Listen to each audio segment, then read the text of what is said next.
क्या होता है जब एक महिला जिसे सालों से अनदेखा और अपमानित किया गया हो, अचानक अपनी खामोशी तोड़ने का फैसला करती है? यह कहानी सिर्फ धोखे और दिल टूटने की नहीं है, बल्कि यह उस अदम्य शक्ति की है जो एक महिला के भीतर तब जागृत होती है जब उसे किनारे पर धकेल दिया जाता है। यह आत्म खोज, सशक्तिकरण और उस शानदार बदलाव की कहानी है जो दुनिया को अचंभित कर देती है। अगर आपको इस तरह की कहानियां पसंद हैं, तो हमारे चैनल गाला के रहस्य को सब्सक्राइब करना न भूलें। हम हर दिन वीडियो पोस्ट करते हैं। और अगर आपको यह कहानी पसंद आए तो वीडियो को लाइक करें और कमेंट्स में हमें बताएं कि आप कहां से हैं और आप हमें किस समय सुन रहे हैं। मुंबई का सूरज अपार्टमेंट की गेरुआ दीवारों को सुनहरे रंगों से रंग रहा था, लेकिन अनन्या खिड़कियों से आने वाली गर्मी को महसूस नहीं कर पा रही थी।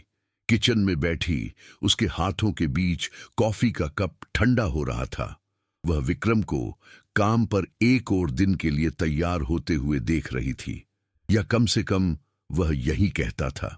32 साल की उम्र में अनन्या में एक शांत सुंदरता थी जो सबसे अंधकारमय क्षणों में भी खिलती हुई लगती थी।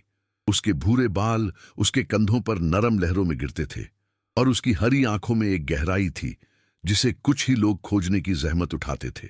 विक्रम, उसका 8 साल का पति, निश्चित रूप से उनमें से एक नहीं था। मैं आज देर से आऊंगा, उसने अपनी टाई ठीक करते हुए बुदबुदाया, बिना उसकी दिशा में देखे। निवेशकों के साथ एक महत्वपूर्ण बैठक है। अनन्या ने हमेशा की तरह चुपचाप सिर हिला दिया। उसने सीख लिया था कि विक्रम के समय पर सवाल उठाने से दिनों तक चलने वाली बहस होती थी, जो उसके नियंत्रणकारी स्वभाव और विश्वास की कमी के आरोपों से भरी होती थी। इसीलिए वह बस देखती रही जब उसने अपनी BMW की चाबियां उठाईं और दरवाजे से गायब हो गया। पीछे केवल उसके महंगे परफ्यूम की गूंज और खालीपन का परिचित एहसास छोड़ गया। कोलाबा का अपार्टमेंट, जो कभी उनके साझा सपनों का प्रतीक था, अब एक सुरुचिपूर्ण मकबरे जैसा लगता था। हर ध्यान से चुना गया फर्नीचर, दीवारों पर कला का हर काम, सब कुछ वास्तविक जीवन, वास्तविक संबंध, प्यार की अनुपस्थिति को चीख रहा था। अनन्या एक फ्रीलांस अनुवादक के रूप में काम करती थी, जो मराठी, इतालवी और अंग्रेजी में पूरी तरह से माहिर थी। एक कौशल जिसकी विक्रम शादी के शुरुआती वर्षों में प्रशंसा करता था। उसे मेरी छोटी बहुभाषी कहता था। अब वह मुश्किल से नोटिस करता था जब वह एक नई परियोजना या एक संतुष्ट ग्राहक का उल्लेख करती थी। उसकी पेशेवर उपलब्धियां वैवाहिक उदासीनता की हवा में खोई हुई फुसफुसाहट बन गई थी। उस दिन दोपहर में जब वह दिल्ली के एक प्रकाशक के लिए एक फ्रांसीसी उपन्यास के अनुवाद की समीक्षा कर रही थी, तो फोन बजा। ये रोहन था, विक्रम का बिजनेस पार्टनर और उन कुछ लोगों में से एक जो अब भी उसके साथ वास्तविक रुचि से पेश आते थे। नमस्ते अनन्या, उसने उस इतालवी लहजे के साथ कहा जो हमेशा उसे मुस्कुराने पर मजबूर कर देता था। मुंबई की सबसे बुद्धिमान महिला कैसी है? रोहन, तुम बड़ा चढ़ाकर बोलते हो, उसने जवाब दिया, दिन में पहली बार खुशी की एक चुभन महसूस करते हुए। मैं तुम्हारे लिए क्या कर सकती हूं? वास्तव में मैं तुम्हें और विक्रम को कल रात के खाने के लिए आमंत्रित करने के लिए फोन कर रहा हूं। दुबई से कुछ दोस्त शहर में हैं और मैंने सोचा कि यह एक साथ आने का एक अच्छा अवसर होगा। अनन्या हिचकिचाई। विक्रम के साथ सामाजिक समारोह हाल ही में शर्मिंदगी का अभ्यास बन गए थे, जहां वह एक कोने में भूले हुए सहायक की तरह महसूस करती थी, जबकि वह चमकता था और सभी का ध्यान आकर्षित करता था, खासकर महिलाओं का। मैं विक्रम से बात करके तुम्हें फोन करती हूं, उसने कहा, पहले से ही जानते हुए कि उसके पति का जवाब क्या होगा। जब विक्रम उस रात घर आया सुबह 2 बजे, जैसा कि दिनचर्या बन गई थी, अनन्या लिविंग रूम में पड़ रही थी। वह उसे जगा हुआ पाकर वास्तव में आश्चर्यचकित लग रहा था। अभी तक जागी हो? मैंने सोचा था कि तुम सो गई होगी। रोहन ने फोन किया था। उसने हमें कल रात के खाने के लिए आमंत्रित किया है। विक्रम ने त्योरियां चढ़ाईं, जैसे कि अपनी पत्नी के साथ एक शाम बिताने का विचार विशेष रूप से अप्रिय हो। कल असंभव है, मेरी कुछ प्रतिबद्धताएं हैं। किस तरह की प्रतिबद्धताएं?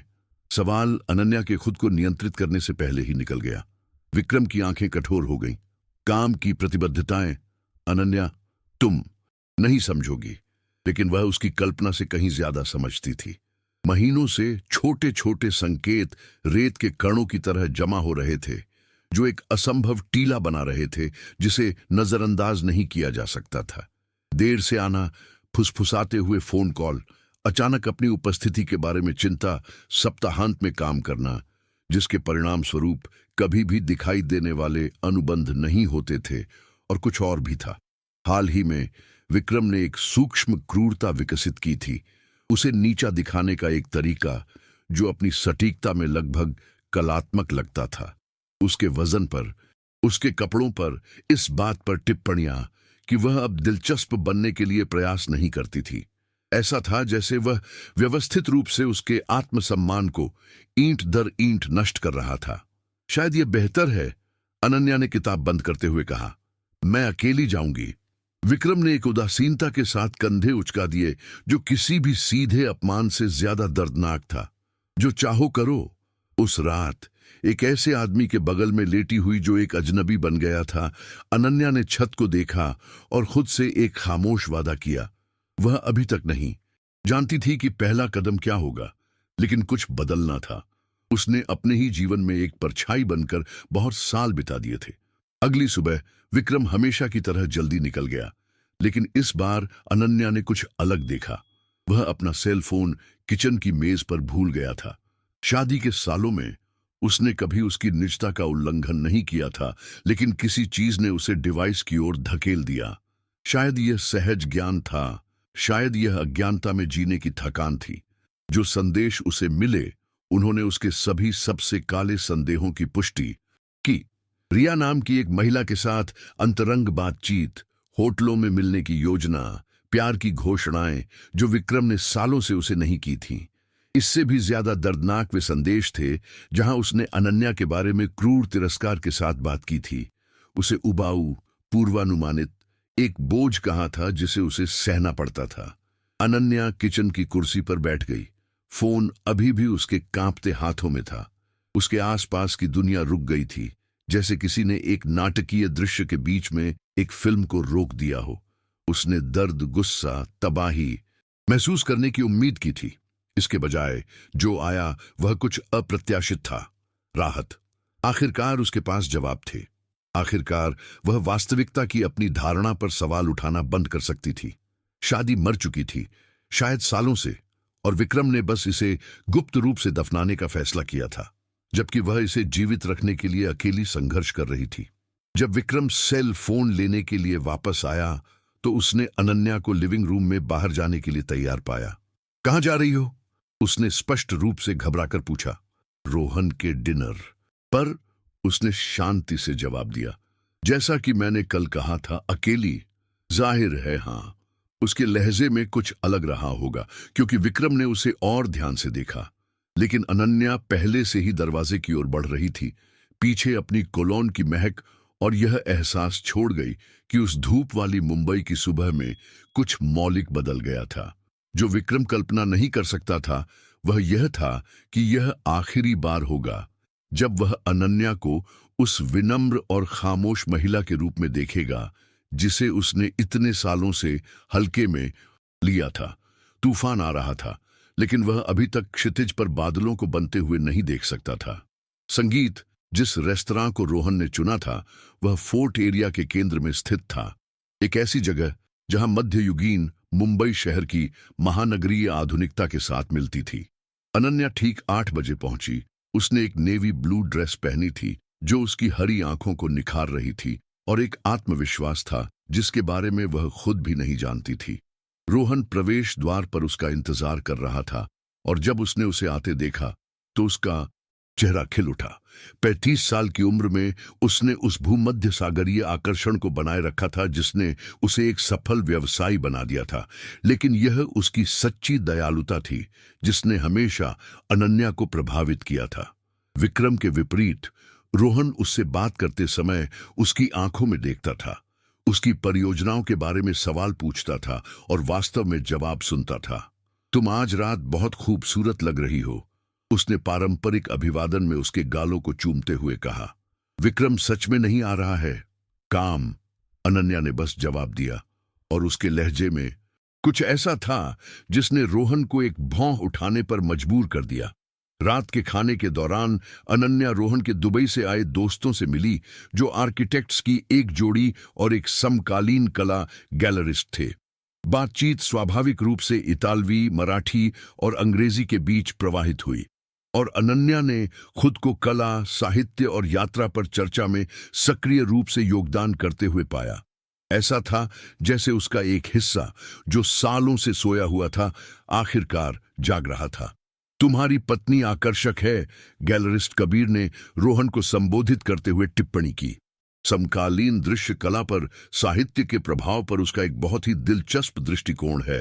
वह मेरी पत्नी नहीं है, रोहन ने धीरे से ठीक किया। अनन्या मेरे पार्टनर विक्रम से विवाहित है, और हां, वह बिल्कुल आकर्षक है। जिस तरह से रोहन ने यह कहा, वास्तविक गर्व और कुछ ऐसा जिसे अनन्या पहचान नहीं पाई, उसके दिल की धड़कन अप्रत्याशित रूप से तेज हो गई। रात के खाने के बाद जब दूसरे विदा हो गए, तो रोहन ने अनन्या को घर तक छोड़ने की पेशकश की। फोर्ट एरिया की पत्थर की सड़कों पर चलते हुए उसे महीनों में जितना महसूस हुआ था, उससे कहीं ज्यादा जीवंत महसूस हुआ। क्या मैं एक व्यक्तिगत सवाल पूछ सकता हूं? रोहन ने एक पुराने लैंप पोस्ट की पीली रोशनी के नीचे रुकते हुए कहा। अनन्या ने सिर हिलाया, जो आने वाला था उसके लिए खुद को तैयार करते हुए। क्या तुम खुश हो, अनन्या? सवाल सरल था, लेकिन इसमें एक वजन था जिसने उसे भी रोक दिया। सालों से किसी ने उससे यह नहीं पूछा था। विक्रम ने निश्चित रूप से कभी नहीं पूछा था। ईमानदारी से, मुझे नहीं पता कि मुझे याद भी है कि खुश होना कैसा होता है। रोहन एक कदम और करीब आया। तुम खुश रहने की हकदार हो, तुम यह जानती हो, है ना? इससे पहले कि अनन्या जवाब दे पाती, उसने जारी रखा। विक्रम मेरा दोस्त है, लेकिन कभी कभी वह घर पर मौजूद खजाने के लिए अंधा हो जाता है। एक खजाना? अनन्या हंसी, लेकिन आवाज में कड़वाहट थी। मुझे लगता है कि विक्रम इसे बहुत अलग तरह से देखेगा। तो विक्रम एक बेवकूफ है। रोहन की स्पष्टवादिता ने उसे आश्चर्यचकित कर दिया। 8 सालों से उसने केवल लोगों को अपने पति की प्रशंसा करते सुना था। सफल व्यवसायी, आकर्षक आदमी, आदर्श साथी। किसी ने भी कभी उनके विवाह की गतिशीलता पर सवाल नहीं उठाया था, या यह सुझाव नहीं दिया था कि विक्रम किसी भी चीज के बारे में गलत हो सकता है। जब वे उस इमारत में पहुंचे जहां अनन्या रहती थी, तो वह ऊपर जाने से पहले हिचकिचाई। रोहन, आज रात के लिए धन्यवाद। बहुत समय हो गया था जब मुझे ऐसा लगा कि मुझे देखा गया है। तुम्हें हमेशा देखा गया है, अनन्या, कम से कम मेरे द्वारा। जिस तरह से उसने यह कहा, उसमें कुछ ऐसा था जिसने माहौल को अलग बना दिया। अनन्या को एहसास हुआ कि रोहन ने उसे सालों से उसकी कल्पना से कहीं ज्यादा देखा था, और पहली बार उसने खुद को उसे न केवल विक्रम के पार्टनर के रूप में, बल्कि एक आकर्षक, दयालु, बुद्धिमान व्यक्ति के रूप में देखने की अनुमति दी। शुभ रात्रि, रोहन। शुभ रात्रि, सुंदरी। आने वाले दिनों में अनन्या ने अपने जीवन को एक अलग नजरिए से देखना शुरू कर दिया। रोहन के दोस्तों के साथ उत्तेजक बातचीत ने एक बौद्धिक भूख जगा दी थी, जिसे उसने सालों से दबा रखा था। उसने अधिक अनुवाद परियोजनाओं को स्वीकार करना शुरू कर दिया, खासकर वे जो उसे रचनात्मक रूप से चुनौती देती थीं। उसने विश्वविद्यालय में कला के इतिहास के पाठ्यक्रम में दाखिला लिया। उसने नए कपड़े खरीदे, अपने बालों को एक और आधुनिक शैली में कटवाया। विक्रम ने मुश्किल से इन बदलावों पर ध्यान दिया। वह तेजी से अनुपस्थित था, और जब वह घर पर होता था तो उसकी उपस्थिति से चिढ़ जाता था, जैसे कि अनन्या उसके ध्यान से व्यवस्थित जीवन में एक गलत जगह पर रखा फर्नीचर हो। यह एक ऐसी ही लंबी अनुपस्थिति के दौरान था कि अनन्या ने एक ऐसा निर्णय लिया जो सब कुछ बदल देगा। उसने एक निजी जासूस को काम पर रखा। अर्जुन सिंह एक 50 वर्षीय व्यक्ति थे, एक पूर्व पुलिसकर्मी जो अब वैवाहिक बेवफाई के मामलों के साथ काम करते थे। उनका कार्यालय गेटवे ऑफ इंडिया के पास एक शांत सड़क पर था, और जब अनन्या उनके सामने बैठी तो वह एक साथ सशक्त और घबराई हुई महसूस कर रही थी। मुझे अपने पति के बारे में सच्चाई जानने की जरूरत है, उसने सीधे कहा। अर्जुन ने पेशेवर रूप से सिर हिलाया। क्या कोई विशेष संदेह है?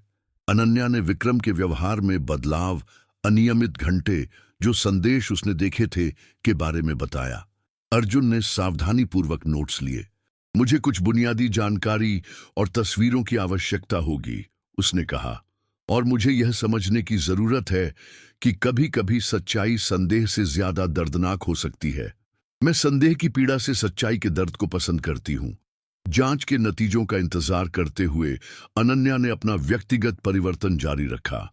उसने कला के इतिहास की कक्षाओं में भाग लेना शुरू कर दिया, जहां वह विभिन्न क्षेत्रों के आकर्षक लोगों से मिली। उसने साहित्य के प्रति अपने जुनून को फिर से खोजा। एक पुस्तक क्लब में भाग लिया जो सैंटोनी पड़ोस में एक आकर्षक किताबों की दुकान में मिलता था। रोहन उसके जीवन में अधिक बार दिखाई देने लगा। कॉफी के लिए आकस्मिक मुलाकातें लंबी दोपहर के भोजन में बदल गईं, जहां वे यूरोपीय अचल संपत्ति बाजार की जटिलताओं से लेकर इटली में अपने बचपन की यादों तक हर चीज के बारे में बात करते थे। अनन्या ने पाया कि रोहन को उसकी दादी ने पाला था जब उसने कम उम्र में अपने माता पिता को खो दिया था, जो उसकी स्वाभाविक सहानुभूति और भावनात्मक परिपक्वता की व्याख्या करता था। तुम बदल गई हो, उसने ऐसे ही एक दोपहर के भोजन के दौरान टिप्पणी की। तुम्हारी आंखों में एक अलग रोशनी है। शायद मैं आखिरकार एक बहुत लंबी नींद से जाग रही हूं, अनन्या ने जवाब दिया। वे हैंगिंग गार्डन्स के पास एक कैफे के बरामदे में बैठे थे और शहर का नजारा उनके सामने अनंत संभावनाओं के नक्शे की तरह फैला हुआ था। अनन्या, रोहन ने धीरे से कहा, मुझे तुम्हें कुछ बताना है। उसका दिल तेजी से धड़कने लगा। क्या? सालों से मुझे तुम्हारे लिए कुछ महसूस होता है। मुझे पता है कि यह जटिल है। मुझे पता है कि तुम मेरे पार्टनर से विवाहित हो, लेकिन मैं यह दिखावा करना जारी नहीं रख सकता कि तुम मेरे लिए सिर्फ विक्रम की पत्नी हो। अनन्या ने महसूस किया कि उसके चारों ओर दुनिया रुक गई है।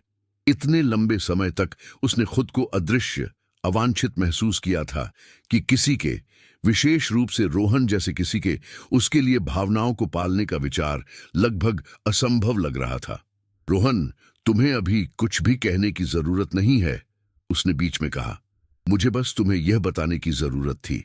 तुम एक असाधारण महिला हो, और जो यह नहीं देख सकता वह या तो अंधा है या मूर्ख, शायद दोनों। उस रात अनन्या ने अपने बेडरूम के आईने में खुद को देखा और एक अलग महिला को वापस देखते हुए पाया। उसकी आंखों में दृढ़ संकल्प था, एक ऐसी ताकत जिसे उसने पहचाना नहीं, लेकिन जिसने उसे सशक्त बनाया। रोहन के शब्द उसके दिमाग में गूंज रहे थे, न केवल इसलिए कि वे रोमांटिक रूप से क्या प्रतिनिधित्व करते थे, बल्कि इसलिए कि वे क्या प्रतीक थे। उसे देखा गया था, उसे महत्व दिया गया था, उसे चाहा गया था। विक्रम सुबह 3 बजे घर आया, उसे फिर से लिविंग रूम में पड़ते हुए पाया। तुम हमेशा क्यों जागी रहती हो? उसने चिढ़कर पूछा। ऐसा लगता है जैसे तुम मेरे ही घर में एक जासूस हो। शायद इसलिए कि यह अभी भी मेरा घर भी है, उसने शांति से जवाब दिया। विक्रम लहजे से हैरान होकर रुक गया। अनन्या ने कभी भी चुनौतीपूर्ण तरीके से जवाब नहीं दिया था। इसका क्या मतलब है? इसका मतलब है कि मैं अपने ही जीवन में एक भूत की तरह जीते जीते थक गई हूं, विक्रम। उसने उसे और ध्यान से देखा, शायद पहली बार सूक्ष्म परिवर्तनों को महसूस करते हुए। नए बाल, एक सीधी मुद्रा, उसकी आवाज में आत्मविश्वास। तुम हाल ही में अजीब हो गई हो, या शायद मैं आखिरकार खुद बन रही हूं। विक्रम ने कुछ समझ से बाहर बुदबुदाया और बेडरूम में चला गया, लेकिन अनन्या ने उसकी आंखों में चिंता देखी, जैसे कि वह आखिरकार महसूस कर रहा हो कि जिस विनम्र पत्नी को उसने इतने सालों से हल्के में लिया था, वह गायब हो रही थी। अगले दिन अर्जुन ने फोन किया। जांच के नतीजे तैयार थे। अर्जुन सिंह का कार्यालय अनन्या की दूसरी यात्रा पर अधिक अंधकारमय लग रहा था। जासूस ने उसे एक गंभीर अभिव्यक्ति के साथ स्वागत किया, जो किसी ऐसे व्यक्ति की थी जो अप्रिय लेकिन आवश्यक समाचार देने वाला था। कृपया बैठ जाइए, उसने कहा, अपनी मेज के सामने की कुर्सी की ओर इशारा करते हुए, जो दस्तावेजों और नीचे की ओर मुड़ी हुई तस्वीरों से भरी थी। अनन्या ने एक गहरी सांस ली, मानसिक रूप से जो आने वाला था उसके लिए खुद को तैयार करते हुए। जांच के 2 हफ्तों के दौरान वह गलत होने की उम्मीद और इस विनाशकारी निश्चितता के बीच झूलती रही थी कि उसके संदेह की पुष्टि होगी। विक्रम का लगभग 18 महीने से रिया डेल्गाडो नाम की एक महिला के साथ संबंध है। अर्जुन ने शुरू किया। उसकी आवाज पेशेवर थी, लेकिन करुणा से रहित नहीं थी। वह 26 साल की है, एक लग्जरी इवेंट कंपनी के लिए जनसंपर्क का काम करती है। उसने पहली तस्वीर पलटी। अनन्या ने विक्रम को मालाबार हिल जिले के एक सुरुचिपूर्ण होटल से बाहर निकलते देखा, एक सुनहरे बालों वाली महिला के साथ, जिसके लंबे पैर और एक चमकदार मुस्कान थी। वे हाथ में हाथ डाले चल रहे थे और विक्रम के चेहरे पर खुशी की एक अभिव्यक्ति थी जो अनन्या ने सालों से उसकी ओर निर्देशित नहीं देखी थी। वे नियमित रूप से मंगलवार और गुरुवार को द ताजमहल पैलेस होटल में मिलते हैं और सप्ताहांत में बांद्रा में एक अपार्टमेंट में जो विक्रम कंपनी के नाम पर किराए पर लेता है। और तस्वीरें आती रहीं। विक्रम और रिया महंगे रेस्तरां में, अलीबाग के एक समुद्र तट पर गुप्त अपार्टमेंट में प्रवेश करते हुए। उन सभी में वह एक ध्यान और स्नेह प्रदर्शित कर रहा था जो अनन्या की शादी में दूर की यादें बन गई थीं। और भी है, अर्जुन ने जारी रखा। कंपनी के सूत्रों के माध्यम से मुझे पता चला है कि विक्रम तलाक के लिए फाइल करने के बारे में बात कर रहा है। जाहिर है वह एक महत्वपूर्ण सौदे को अंतिम रूप देने के बाद आपको छोड़ने की योजना बना रहा है। कुछ इस बारे में कि वह नहीं चाहता कि व्यक्तिगत मामले बातचीत में बाधा डालें। इस रहस्योद्घाटन की गणना की गई ठंडक पेट में एक घूंसे की तरह थी। विक्रम न केवल उसे धोखा दे रहा था, वह सावधानी पूर्वक उसके जीवन से अपने बाहर निकलने का आयोजन कर रहा था। अपनी शादी को एक और व्यवसाय के रूप में मान रहा था, जिसे उसके लिए सुविधाजनक शर्तों पर हल किया जाना था। क्या कुछ और है जो मुझे जानना चाहिए? अनन्या ने अपनी आवाज की दृढ़ता पर आश्चर्यचकित होते हुए पूछा। अर्जुन हिचकिचाया। रिया गर्भवती है। इसके बाद जो खामोशी छाई वह बहरा कर देने वाली थी। अनन्या ने महसूस किया जैसे उसके पैरों के नीचे से जमीन खिसक गई हो। विक्रम किसी दूसरी महिला के साथ पिता बनने वाला था। वह भविष्य जिसका उन्होंने एक साथ सपना देखा था, जिसमें वे बच्चे भी शामिल थे जिनकी उसने इच्छा की थी, लेकिन जिसके लिए वह हमेशा कहता था कि वह तैयार नहीं है, वह रिया के साथ हो रहा था। धन्यवाद, उसने आखिरकार तस्वीरों को लेते हुए कहा। मुझे हर चीज की प्रतियां चाहिए, जिसमें स्थानों और समय की रिपोर्ट भी शामिल है। अर्जुन ने सिर हिलाया। अनन्या, अगर आपको किसी और चीज की जरूरत है या अगर आप एक वकील की तलाश करने का फैसला करती हैं, तो मैं कुछ उत्कृष्ट पारिवारिक कानून विशेषज्ञों को जानता हूं। कार्यालय से बाहर निकलकर अनन्या मुंबई की सड़कों पर एक स्वचालित मशीन की तरह चली। तस्वीरें उसके पर्स में जलते कोयले की तरह जल रही थीं। उसने खुद को धोखे के लिए तैयार किया था, लेकिन क्रूरता की सीमा के लिए नहीं। गर्भावस्था, परित्याग की गणना की गई योजनाओं, एक व्यक्ति के रूप में उसकी गरिमा के प्रति पूर्ण सम्मान की कमी के लिए। घर जाने के बजाय वह उस कैफे की ओर चली गई जहां वह अक्सर रोहन से मिलती थी। वह वहां लैपटॉप पर काम कर रहा था और जब उसने उसे आते देखा तो उसका चेहरा खिल उठा, लेकिन खुशी की अभिव्यक्ति जल्दी ही चिंता में बदल गई जब उसने उसकी हालत देखी। अनन्या, क्या हुआ? बिना एक शब्द कहे उसने कुछ तस्वीरें मेज पर रख दी। रोहन ने उन्हें देखा और उसका चेहरा उत्तरोत्तर कठोर होता गया। धत्तेरे की, वह इतालवी में बुदबुदाया। अनन्या, मुझे बहुत अफसोस है। तुम्हें पता था? रोहन ने जोर से सिर हिलाया। मुझे शक था कि उसके शेड्यूल के कारण जिस तरह से वह हाल ही में तुम्हारे बारे में बात करता था, कुछ गड़बड़ है। लेकिन यह, उसने तस्वीरों की ओर इशारा किया। नहीं, मुझे नहीं पता था। अनन्या उसके सामने की कुर्सी पर भारी मन से बैठ गई। वह गर्भवती है रोहन, वह मुझे उसके लिए छोड़ने वाला है, लेकिन वह पहले किसी सौदे को अंतिम रूप देने का इंतजार कर रहा है ताकि बातचीत में बाधा न आए। रोहन की आंखों से जो गुस्सा गुजरा वह तीव्र और आदिम था। कमीना कहीं का, उसने कहा। अपनी आवाज को नियंत्रित करना भूल गया। कैफे के कुछ ग्राहक उसकी दिशा में देखने लगे। 8 साल, अनन्या ने जारी रखा, जैसे कि खुद से बात कर रही हो। मेरे जीवन के 8 साल एक ऐसे आदमी पर बर्बाद हो गए जो मुझे एक बाधा के रूप में देखता था, जिसे सुविधाजनक समय पर हटाया जाना था। रोहन ने मेज पर हाथ बढ़ाया और धीरे से उसका हाथ छुआ। वे बर्बाद नहीं हुए अनन्या। तुमने सीखा, तुम बड़ी हुई, तुमने खोजा कि तुम वास्तव में कौन हो, और अब तुम आजाद हो। आजाद? अनन्या हंसी, लेकिन आवाज में कोई खुशी नहीं थी। किस लिए आजाद? 32 साल की उम्र में फिर से शुरू करने के लिए, सबको यह समझाने के लिए कि मेरे पति ने मुझे एक 6 साल छोटी महिला के लिए क्यों छोड़ दिया। उस तरह से प्यार किए जाने के लिए आजाद, जिसकी तुम हकदार हो, रोहन ने बस कहा। इस घोषणा का भार उनके बीच मंडराता रहा। अनन्या ने उसकी आंखों में देखा और पूर्ण ईमानदारी देखी। उसकी देखभाल करने, उसकी रक्षा करने, उसे उस तरह से महत्व देने की एक सच्ची इच्छा देखी जिस तरह से विक्रम ने कभी नहीं किया था। रोहन, मैं नहीं कर सकती। नहीं, अभी मैं यह सब संसाधित कर रही हूं।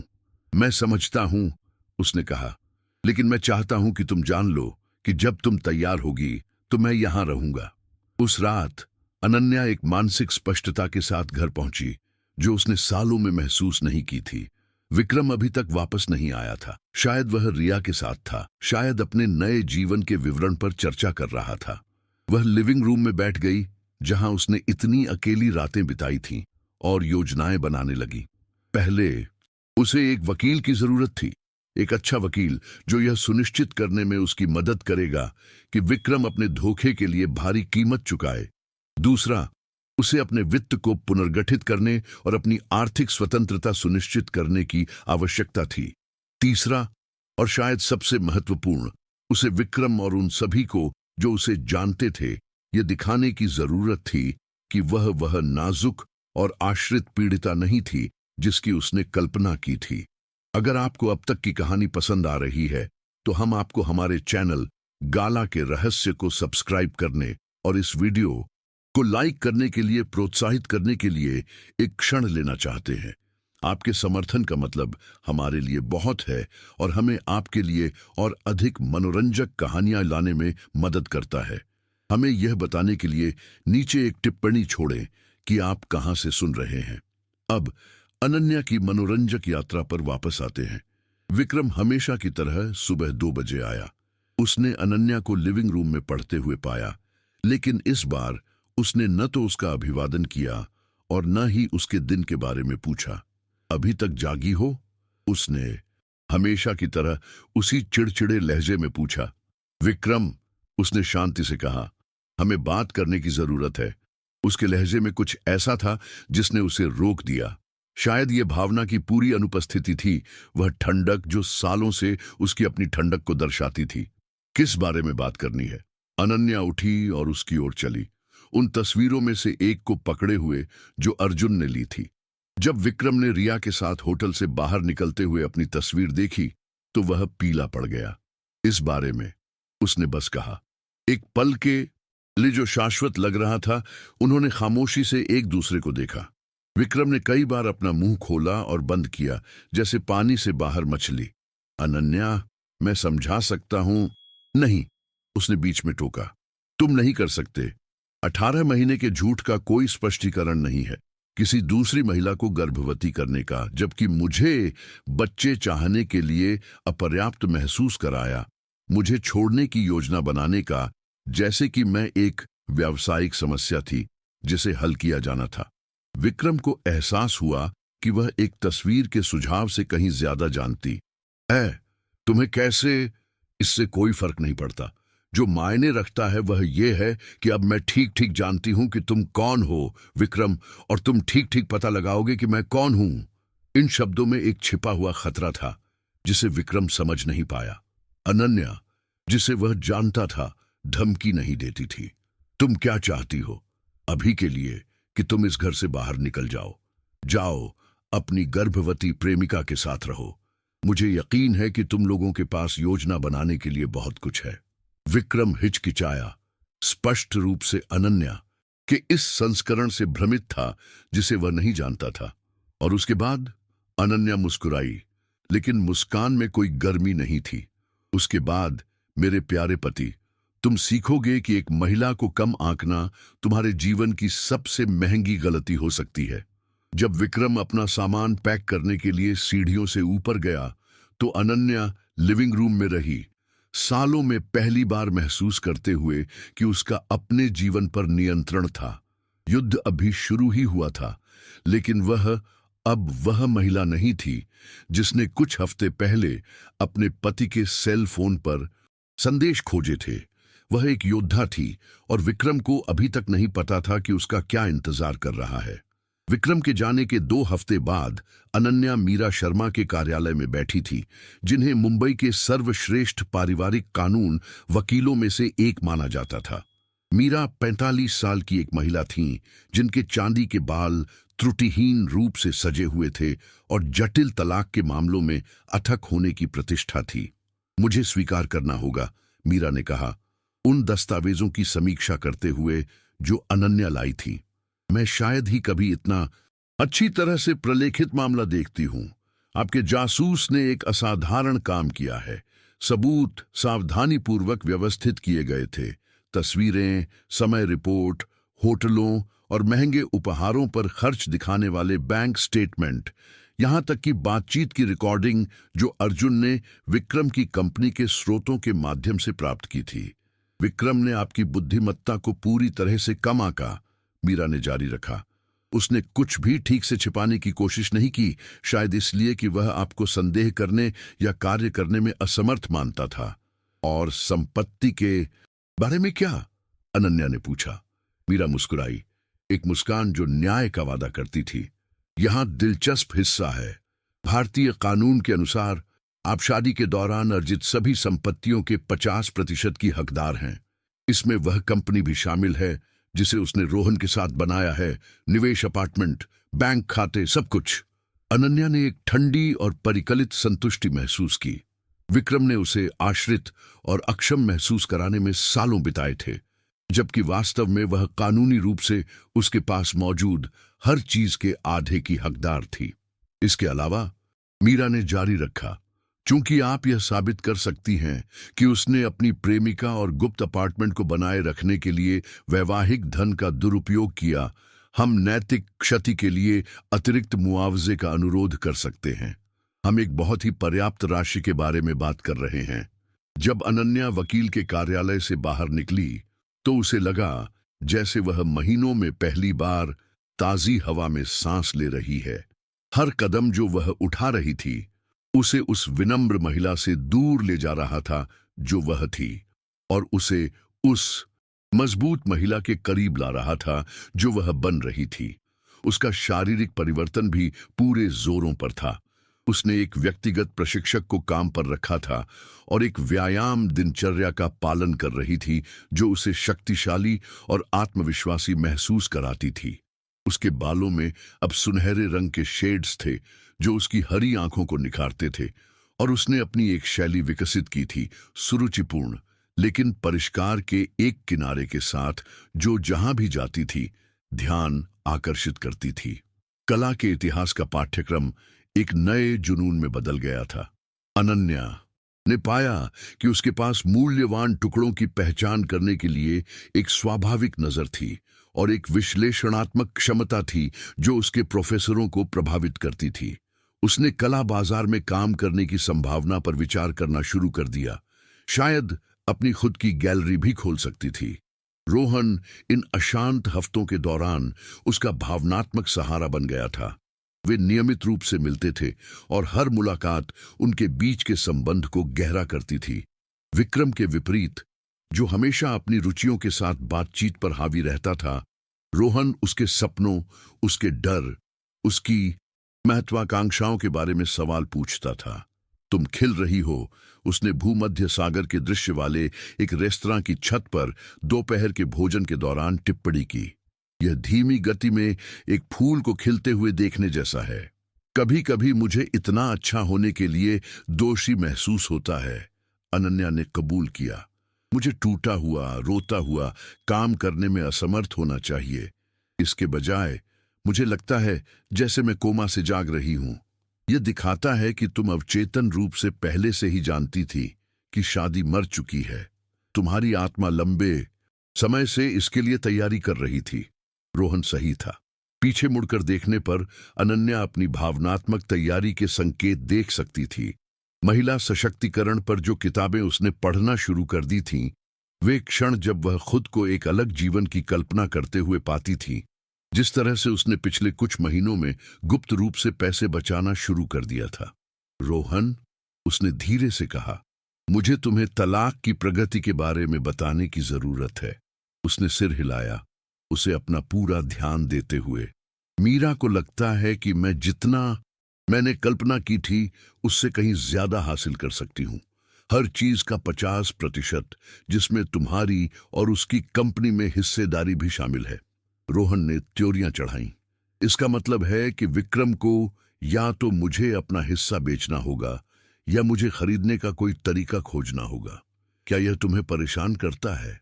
नहीं, उसने बिना किसी हिचकिचाहट के कहा। विक्रम ने अपना चुनाव तब किया जब उसने तुम्हें धोखा देने और इस प्रक्रिया में मुझसे झूठ बोलने का फैसला किया। व्यवसाय व्यवसाय है, लेकिन परिवार परिवार पवित्र है। परिवार शब्द उनके बीच हवा में लटका रहा, अनकही संभावनाओं से भरा हुआ। उसी हफ्ते विक्रम ने आखिरकार फोन किया। अनन्या घर पर मीरा के लिए दस्तावेज व्यवस्थित कर रही थी जब फोन बजा।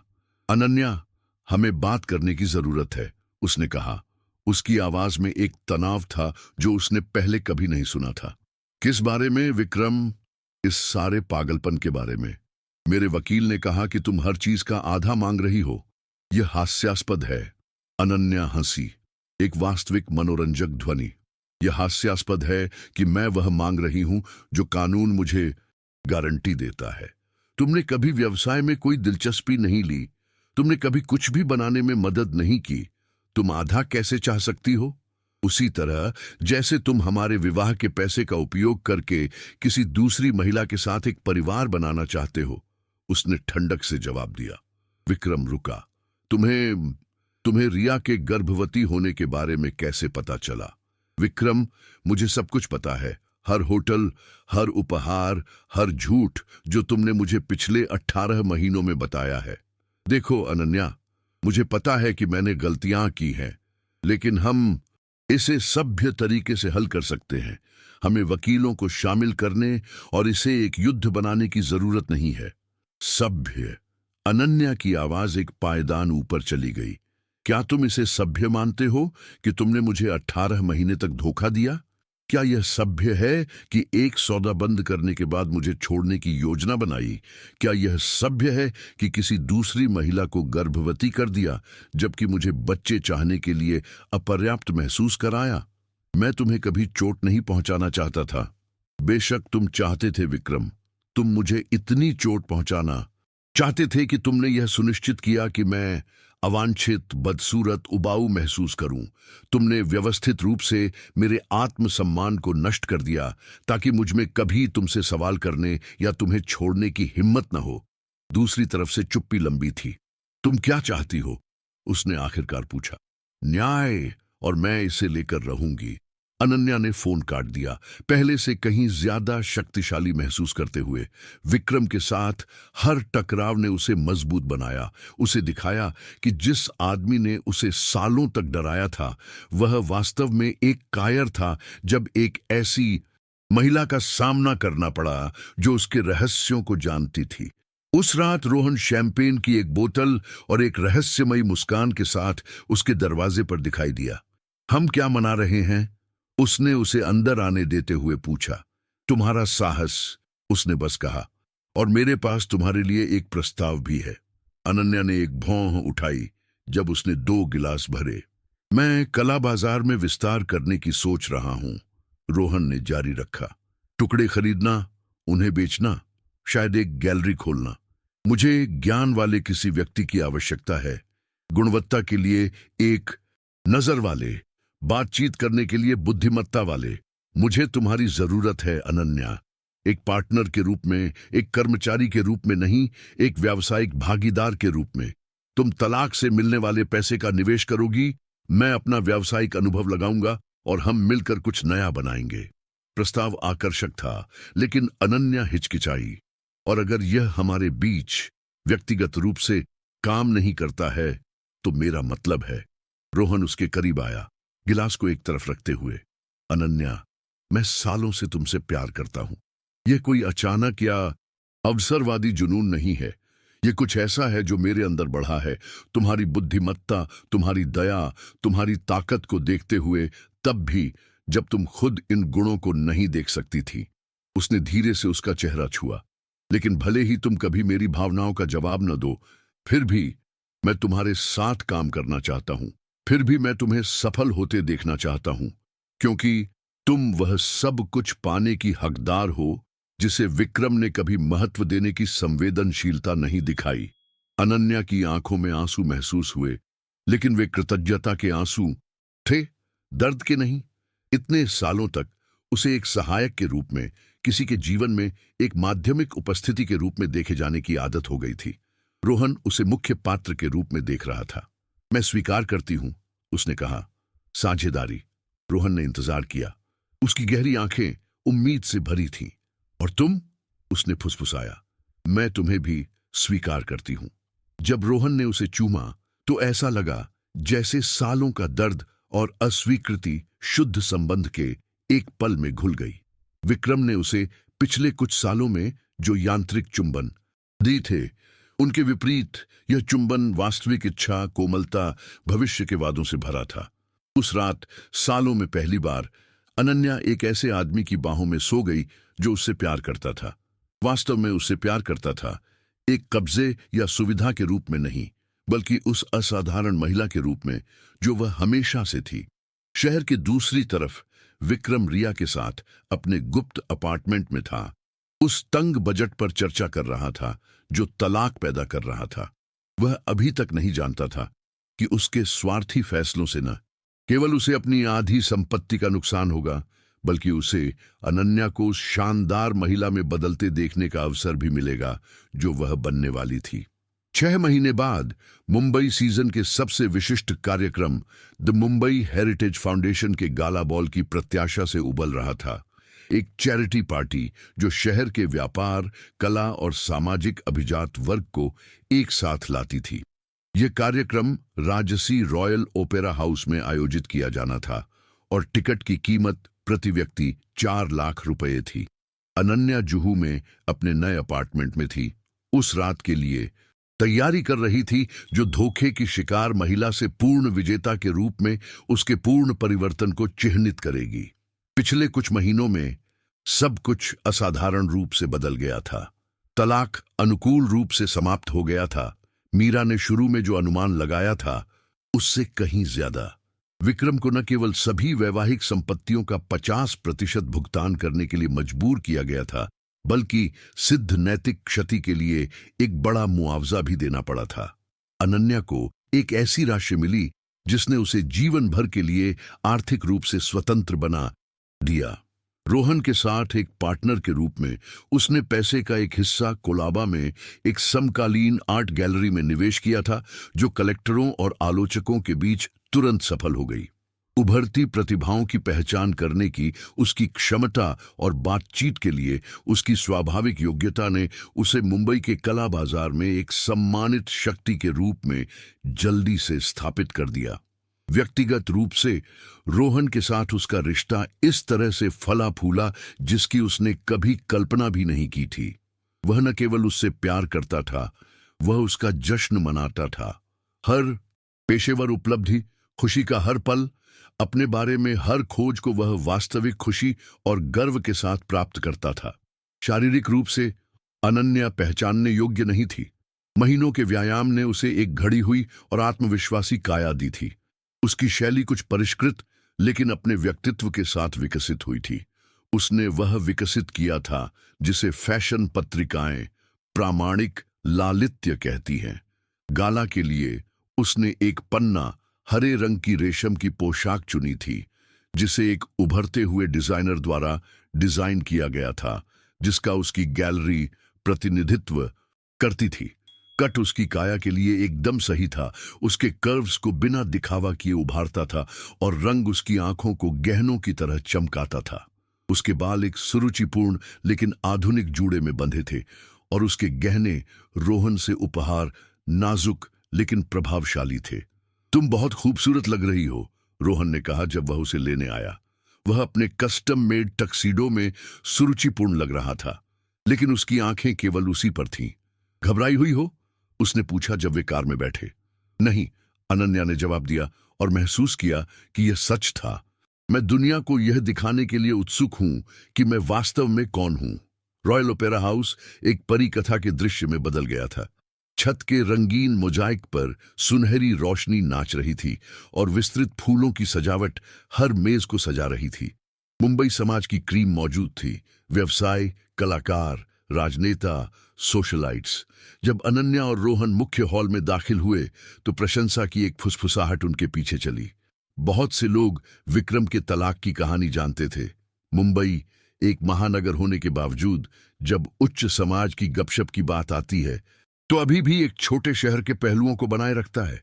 लेकिन उस रात गाला में जो महिला दाखिल हुई वह उस विनम्र पत्नी से पूरी तरह से अलग थी जिसे वे याद करते थे। हे भगवान, यह अनन्या है, एक प्रमुख बैंकर की पत्नी प्रिया खन्ना ने फुसफुसाया।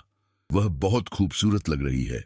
मैंने सुना है कि उसकी गैलरी बहुत अच्छा कर रही है, एक और महिला ने टिप्पणी की। और वह इतालवी पूरी तरह से उसके प्यार में है। विक्रम हॉल के दूसरी तरफ रिया के साथ था, जिसने एक तंग लाल पोशाक पहनी थी जो उसकी उन्नत गर्भावस्था को मुश्किल से छिपा रही थी। उसने दिखावा बनाए रखने की कोशिश की थी, लेकिन हर कोई जानता था कि तलाक ने उसे महंगा पड़ा था, न केवल आर्थिक रूप से बल्कि प्रतिष्ठा के मामले में भी। व्यापारिक समुदाय उन पुरुषों को अच्छी नजर से नहीं देखता था जो सम्मानित पत्नियों को धोखा देते थे। जब विक्रम ने महीनों में पहली बार अनन्या को देखा तो वह सचमुच सांस लेना बंद कर दिया। वह महिला जो हॉल में शान से चल रही थी, वास्तविक आत्मविश्वास के साथ लोगों का अभिवादन कर रही थी और एक आंतरिक प्रकाश के साथ मुस्कुरा रही थी जो उसने कभी नहीं देखी थी। वह एक साथ वह महिला थी जिससे उसकी शादी हुई थी और एक पूरी अजनबी थी। विक्रम, तुम ठीक हो? रिया ने उसकी नजर का अनुसरण करते हुए पूछा। जब उसने अनन्या को देखा तो उसकी अभिव्यक्ति कठोर हो गई। क्या यह वह है? विक्रम ने बस सिर हिलाया, शब्द खोजने में असमर्थ। रात के खाने के दौरान अनन्या ने खुद को सम्मान की मेज पर बैठा पाया, एक ऐसी स्थिति जो समाज में उसकी नई स्थिति को दर्शाती थी। वह अपने आसपास के सभी लोगों के साथ धारा प्रवाह बातचीत कर रही थी। पिकासो संग्रहालय के निदेशक के साथ कला पर चर्चा कर रही थी, एक रियल एस्टेट टाइकून के साथ निवेश के बारे में बात कर रही थी, प्रभाववादी चित्रकारों पर अपनी विद्वता के साथ फ्रांसीसी कलेक्टरों की एक जोड़ी को मंत्रमुग्ध कर रही थी। रोहन सब कुछ स्पष्ट गर्व के साथ देख रहा था। कभी कभी वह उसका हाथ छूता या उसके कान में कुछ मजेदार फुसफुसाता और उनके बीच की वास्तविक अंतरंगता स्पष्ट थी। वे एक खूबसूरत जोड़ी बनाते हैं, मीरा शर्मा ने टिप्पणी की, जो बगल की मेज पर थी। विक्रम को पछतावा हो रहा होगा। रात के सामाजिक हिस्से के दौरान जब लोग हॉल में स्वतंत्र रूप से घूम रहे थे, अनन्या ने खुद को प्रशंसकों से घिरा पाया। जो पुरुष पहले जब वह विक्रम से विवाहित थी मुश्किल से उसे नोटिस करते थे, अब उसके ध्यान के लिए प्रतिस्पर्धा कर रहे थे। जो महिलाएं उसे नजरअंदाज करती थीं, वे उसकी दोस्त बनना चाहती थीं, खासकर कला की दुनिया में उसकी सफलता के बारे में जानने के बाद। यह एक ऐसी ही जीवंत बातचीत के दौरान था कि विक्रम आखिरकार पास आया। अनन्या, उसने कहा, उसकी आवाज तनावपूर्ण थी। क्या मैं तुमसे एक पल बात कर सकता हूं? उसके चारों ओर का समूह खामोश हो गया, हवा में तनाव महसूस करते हुए। रोहन, जो कुछ मीटर की दूरी पर था, पास आने लगा, लेकिन अनन्या ने उसे दूर रहने के लिए एक सूक्ष्म इशारा किया। बेशक विक्रम, उसने शांति से कहा। वे हॉल के एक अधिक एकांत क्षेत्र में चले गए। तुम अलग लग रही हो, उसने कहा, स्पष्ट रूप से शब्द खोजने के लिए संघर्ष कर रहा था। मैं खुद बन रही हूं, अनन्या ने बस जवाब दिया। अनन्या, मैं। विक्रम रुका, अपने बालों पर हाथ फेरा, एक ऐसा इशारा जिसे वह अत्यधिक घबराहट के संकेत के रूप में पहचानती थी। मैंने एक भयानक गलती की। कई गलतियां, उसने ठीक किया। रिया, वह तुम्हारी तरह नहीं है। वह मुझे उस तरह नहीं समझती जैसे तुम मुझे समझती थी, और गर्भावस्था कठिन हो रही है। वह हमेशा शिकायत करती रहती है, हमेशा चीजों की मांग करती रहती है। अनन्या ने उसे अविश्वास और दया के मिश्रण से देखा। विक्रम, क्या तुम मुझे यह बताने की कोशिश कर रहे हो कि तुम वापस आना चाहते हो? मुझे पता है कि यह मुश्किल होगा। मुझे पता है कि मैंने तुम्हें चोट पहुंचाई है, लेकिन हमारे पास कुछ अच्छा था अनन्या। हम एक दूसरे को इतने लंबे समय से जानते हैं। हमारे पास एक ऐसी गतिशीलता थी जहां तुम मुझे नीचा दिखाते थे और मैं इसकी अनुमति देती थी। उसने बीच में टोका। यह प्यार नहीं है विक्रम, यह क्रूरता के स्पर्श के साथ सुविधा है। लेकिन अब मैं देखता हूं कि मैंने क्या खो दिया।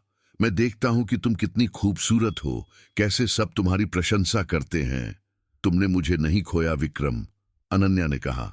उसकी आवाज एक ऐसी बुद्धिमत्ता से भरी थी जिसने उसे भी आश्चर्यचकित कर दिया। तुमने मुझे कभी वास्तव में पाया ही नहीं था। तुम्हारे पास मेरा एक घटा हुआ संस्करण था जिसे मैंने मौजूद रहने की अनुमति दी, क्योंकि मुझे लगा कि मैं बस इतना ही लायक हूं। विक्रम ने उसे छूने की कोशिश की, लेकिन वह पीछे हट गई। जिस महिला को तुम वापस चाहते हो वह कभी वास्तव में मौजूद ही नहीं थी। ये एक प्रदर्शन था जो मैं एक ऐसी शादी को बनाए रखने के लिए करती थी जो पहले ही मर चुकी थी। और रोहन? उसने पूछा, उसकी आवाज में कड़वाहट का स्पर्श। मेरा अपना पार्टनर। रोहन ने मुझ में वह देखा जिसे तुमने 8 साल तक देखने से इनकार कर दिया, अनन्या ने जवाब दिया। वह मुझसे प्यार करता है कि मैं क्या हूं, इसके बावजूद नहीं कि मैं क्या हूं। ये एक आदमी और एक लड़के के बीच का अंतर है विक्रम। उसी क्षण रोहन विवेकपूर्ण ढंग से पास आया। सब ठीक है प्रिय? उसने इतालवी में पूछा, अपना हाथ सुरक्षात्मक रूप से अनन्या की पीठ के निचले हिस्से पर रखते हुए। इशारे की अंतरंगता, जिस प्राकृतिक तरीके से वह थोड़ा उसकी ओर झुकी, वह विक्रम के अहंकार पर एक छुरा घोंपने जैसा था। विक्रम बस विदा ले रहा था। अनन्या ने शांति से कहा। रोहन ने ठंडी शिष्टाचार के साथ विक्रम की ओर हाथ बढ़ाया। विक्रम। रोहन, उसने जवाब दिया, स्पष्ट अनिच्छा के साथ पेश किए गए हाथ को मिलाते हुए। मुझे उम्मीद है कि तुम अपने नए परिवार के साथ खुश रहोगे, रोहन ने कहा। और यद्यपि शब्द विनम्र थे, लहजे में एक स्पष्ट संदेश था। तुमने अपनी पसंद बना ली, अब उसके साथ जियो। जब विक्रम दूर चला गया, अनन्या ने एक समापन की भावना महसूस की जिसकी उसने उम्मीद नहीं की थी। उसने उसके स्पष्ट पछतावे पर गुस्सा या दर्द या संतुष्टि भी महसूस नहीं की।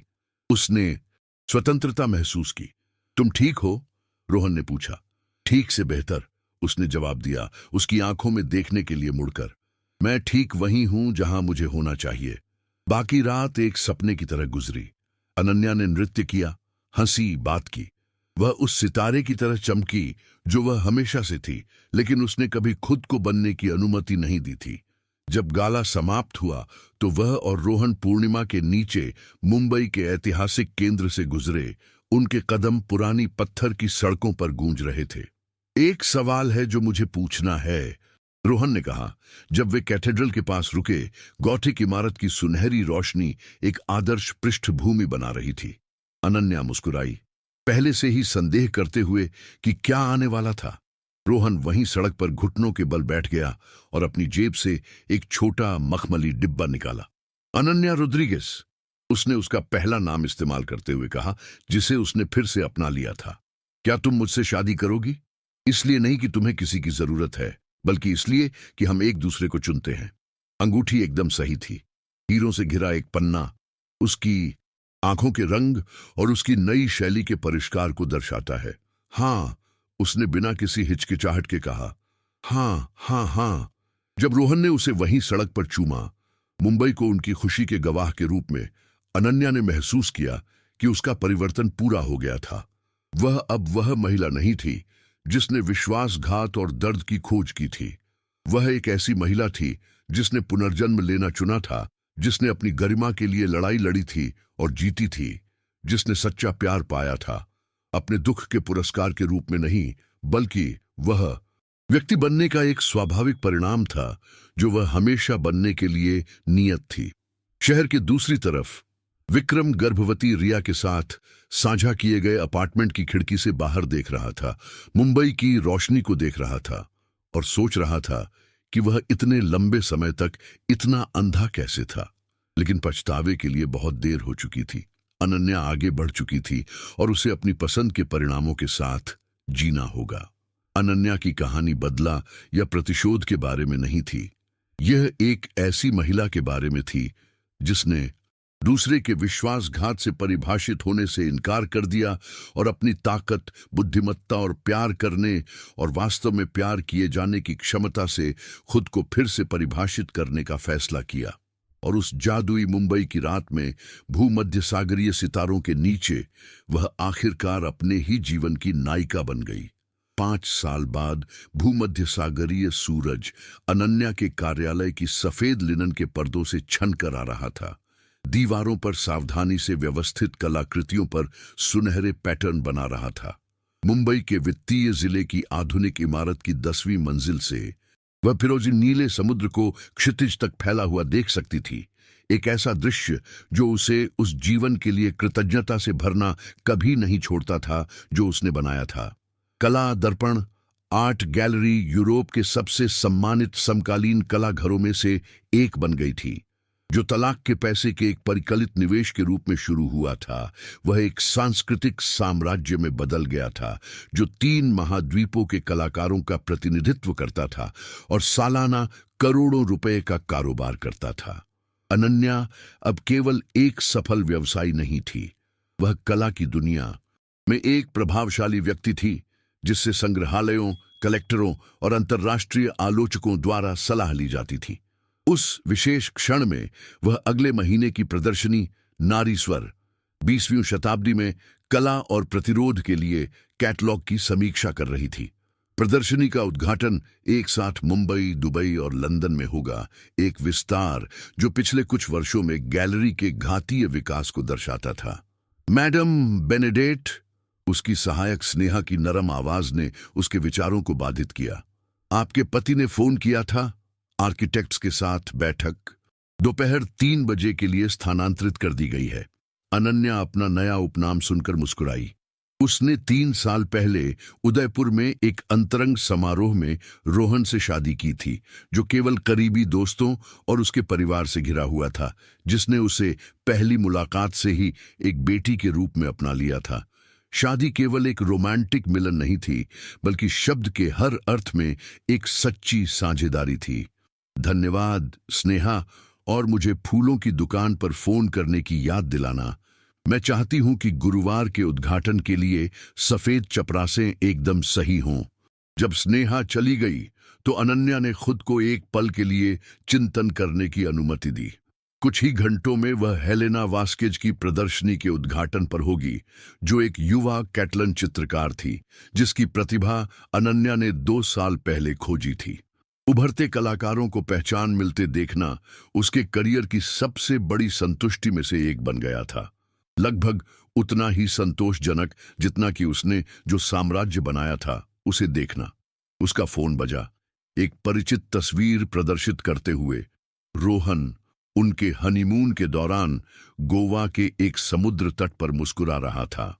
नमस्ते प्रिय, उसने कहा। उसकी आवाज स्वतः ही नरम हो गई। आज मेरी पसंदीदा महिला कैसी है?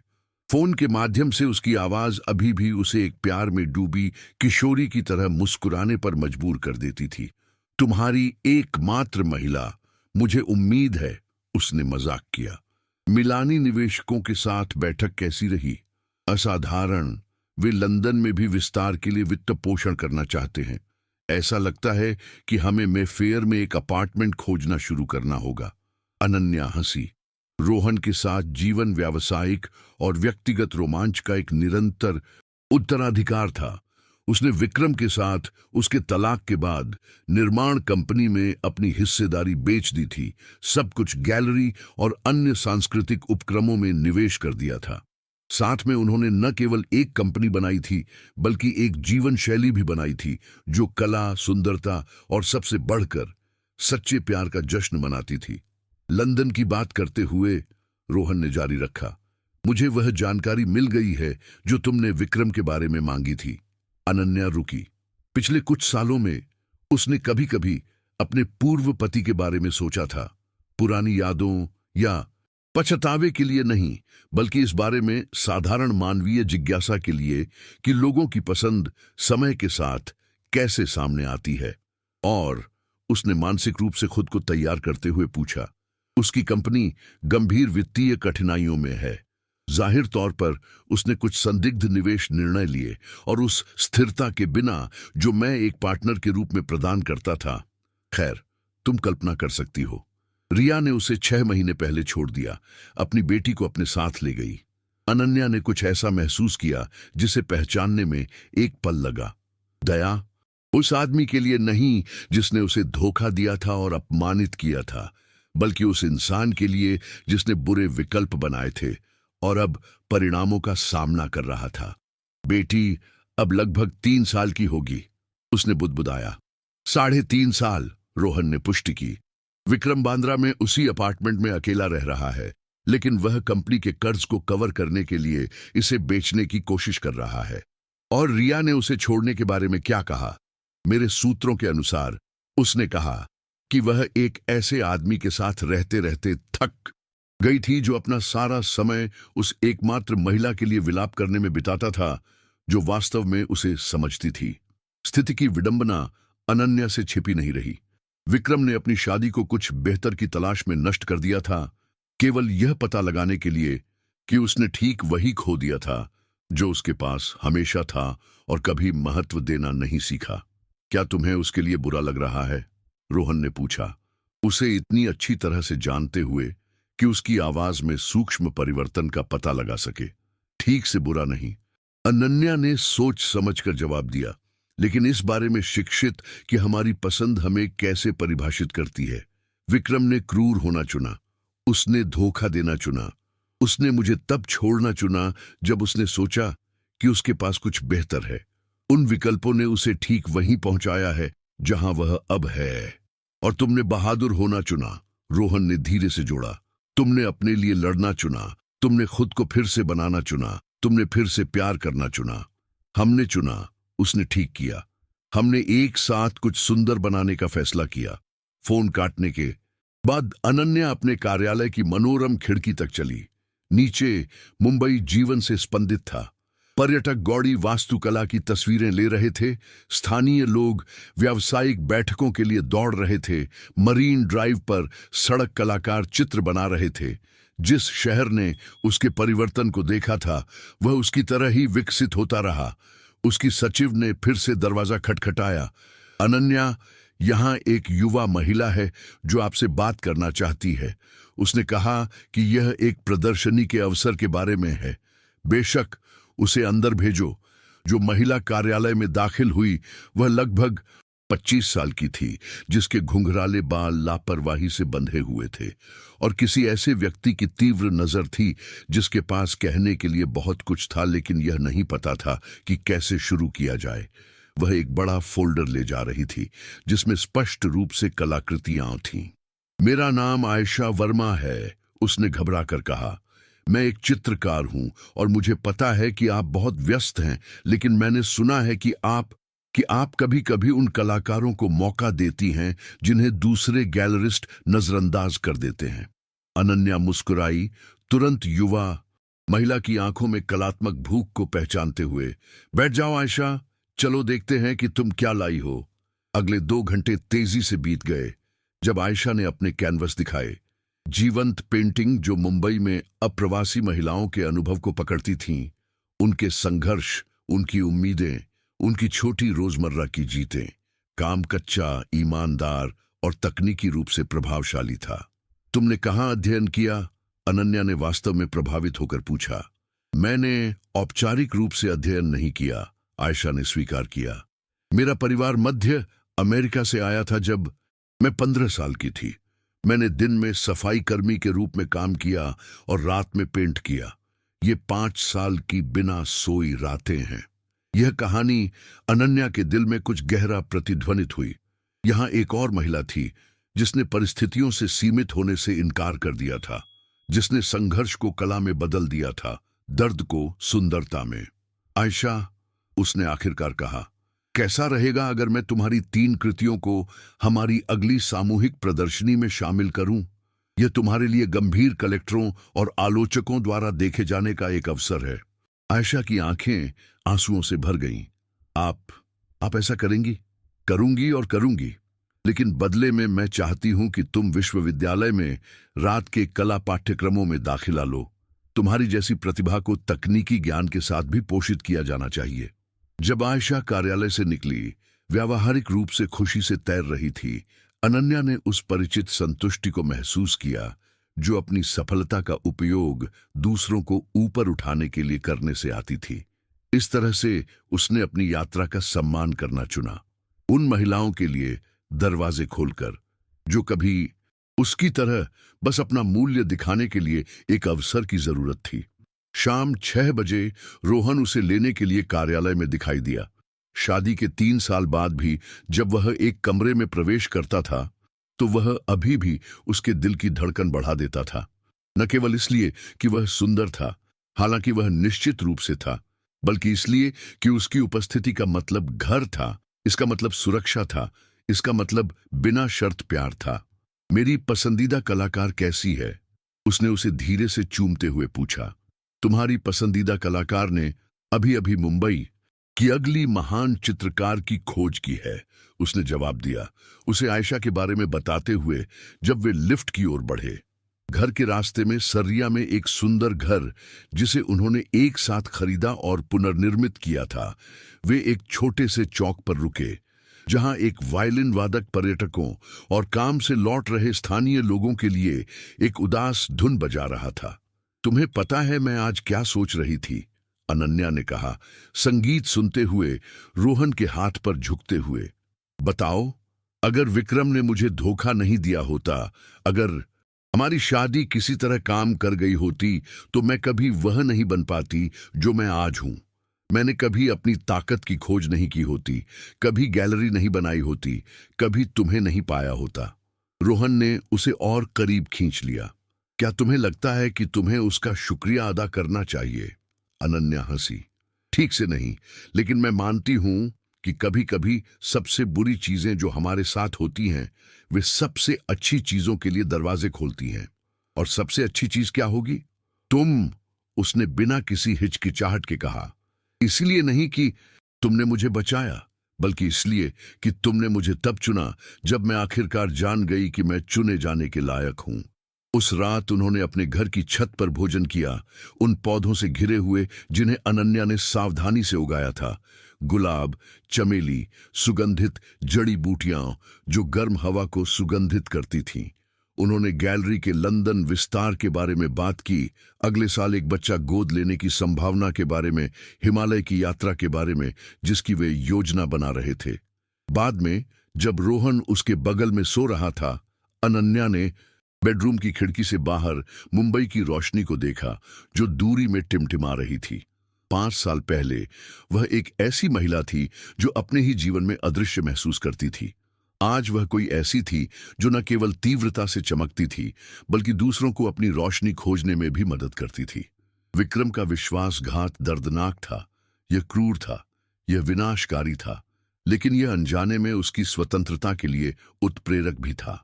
उसने उसे नष्ट करने की कोशिश की थी और ऐसा करते हुए उसने उसे यह खोजने के लिए मजबूर किया था कि वह अविनाशी थी। शहर में कहीं विक्रम शायद अकेला था, अपनी पसंद के परिणामों का सामना कर रहा था। अनन्या को उसके लिए गुस्सा नहीं आया। वह भावना सालों से कुछ और में बदल गई थी, जो ज्ञान के साथ मिश्रित उदासीनता जैसी थी। उसने सीखा था कि सबसे अच्छा बदला उसे नष्ट करना नहीं है जिसने हमें चोट पहुंचाई है, बल्कि एक ऐसा जीवन बनाना है जो इतना सुंदर, इतना पूर्ण, इतना सार्थक हो कि जो दर्द उन्होंने हमें दिया है वह हमारी खुशी की सिम्फनी में केवल एक मामूली नोट बन जाए। उसने अपना सिर रोहन के कंधे पर टिकाया, खुली खिड़की से आने वाली चमेली की खुशबू में सांस ली और उन सभी कठिन क्षणों का चुपचाप धन्यवाद किया जिन्होंने उसे उस महिला में ढाला था जो वह आज थी। अनन्या बेनेडिक्ट, सफल व्यवसाय, प्रतिभा की खोजकर्ता, प्यारी पत्नी, एक महिला जिसने खुद को पीड़ित बनाने के बजाय खुद को फिर से बनाने का फैसला किया था। कुछ ऐसा जानती थी जिसे सीखने में उसे सालों लग गए थे। कभी कभी सब कुछ खो देना ही वह सब कुछ खोजने का एकमात्र तरीका है जिसे हम वास्तव में हासिल करने में सक्षम हैं। जब मुंबई उसके चारों ओर सो रहा था तो वह अंधेरे में मुस्कुराई, ये जानते हुए कि कल चमकने, बढ़ने, प्यार करने और उस असाधारण कहानी की नायिका बने रहने के नए अवसर लाएगा जिसे उसने अपने जीवन से लिखने का फैसला किया था।